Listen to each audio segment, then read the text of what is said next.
Kasus positif COVID-19 di wilayah Kabupaten Muba dalam 3 minggu terakhir mengalami peningkatan yang cukup signifikan. Berdasarkan data dari pihak Satgas COVID-19 Muba, jumlah kasus terus alami peningkatan.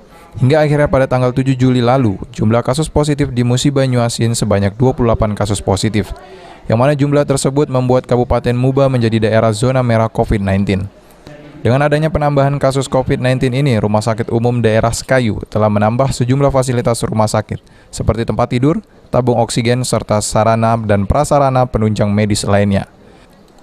Menurut Manajer Operasional Penanganan COVID-19 RSUD Sekayu Alif Alfiansah mengatakan, sejauh ini pihaknya sudah menambah bed atau tempat tidur pasien COVID-19 dari 112 bed kini menjadi 140 bed.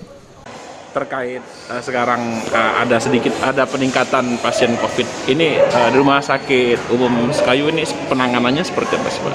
Baik, memang dalam beberapa 2 minggu terakhir ini terjadi peningkatan pasien terkonfirmasi maupun suspek di RT Sekayu yang meningkat tajam, sehingga di sini dari manajemen Rumah Sakit Daerah Sekayu itu telah melakukan beberapa langkah-langkah untuk mengantisipasi hal tersebut. Salah satunya adalah melakukan penambahan bed tempat tidur.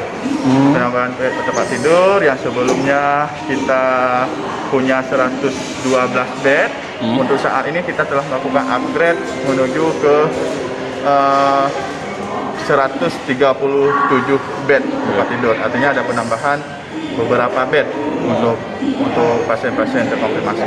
Nah, hari ini juga kita ada tambahan lagi 4 bed lagi, sehingga kemungkinan besar kita akan memiliki sekitar 140 bed tempat tidur. Ruzi Iskandar, PAL TV.